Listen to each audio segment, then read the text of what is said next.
बबलू और बबली दोनों बहन भाई थे और एक ही क्लास में पढ़ते थे। दोनों पढ़ने में बहुत अच्छे थे, लेकिन अक्सर बबलू ही ज़्यादा नंबर लाता था। इस बार जब दोनों बच्चों ने साइकिल लाने की ज़िद की तो पापा ने शर्त रख दी। मेरे पास बस एक ही साइकिल लाने का बजट है। तुम दोनों में से जो भी क्लास में टॉप करेगा उसे ही साइकिल मिलेगी। पापा की बात सुनकर दोनों बच्चे पढ़ाई में बिजी हो गए, लेकिन बबलू कुछ ज़्यादा ही स्मार्ट था।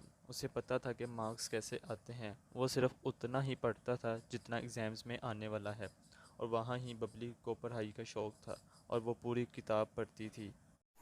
बबली, देखना तुम, साइकिल तो मुझे ही मिलेगी।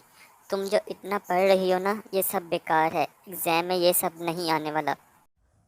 तुम्हें कैसे पता ये सब एग्ज़ाम में नहीं आने वाला? अरे, मुझे पिछले 3 साल के क्वेश्चंस पेपर दिए हैं ट्यूशन वाले सर ने। हमेशा इन्हीं में से क्वेश्चन रिपीट होते हैं, चाहे तुम भी देख लो। ठीक है, लेकिन मुझे नहीं लेना कोई शॉर्टकट। एग्ज़ाम में जो भी आएगा बुक्स में से ही आएगा ना। मुझे पढ़ने दो, डिस्टर्ब ना करो। फिर दोनों बच्चों ने अपने अपने तरीके से पढ़ाई की। फाइनल एग्ज़ाम हो गए और कुछ ही दिनों बाद में रिज़ल्ट आया, और वही हुआ जैसे हर बार होता था। बबली की सेकंड पोजीशन आई और बबलू की फर्स्ट पोजीशन आई। ये लो बबलू, तुम्हारी साइकिल, लेकिन ध्यान रखना ये साइकिल बबली की भी है। तुम दोनों मिलकर चलाना, ओके?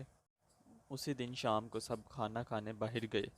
जैसे ही होटल से बाहर निकले तो वहाँ एक कंपटीशन हो रहा था। इन दोनों बच्चों ने भी पार्टिसिपेट किया, और क्विज़ में जितने भी सवाल आए थे सब बुक्स में से आए थे। बबली को सब आंसर आते थे क्योंकि उसने सारी बुक्स पढ़ी थी। बबली ने सारे क्वेश्चन सॉल्व करके बबलू को आंसर नहीं आते थे। एंड में दोनों के पेपर्स देखे गए और ऑर्गेनाइजर्स ने विनर अनाउंस किया, और फिर ये प्राइज़ बबली जीत गई और उसको टॉप मॉडल की साइकिल मिली, और साथ में दूसरे गिफ्ट्स भी मिले। बबलू को अब समझ आ गया था कि हमें सिर्फ नंबर्स के लिए नहीं पढ़ना चाहिए, बल्कि नॉलेज के लिए भी पढ़ना चाहिए और सारी किताब पढ़नी चाहिए।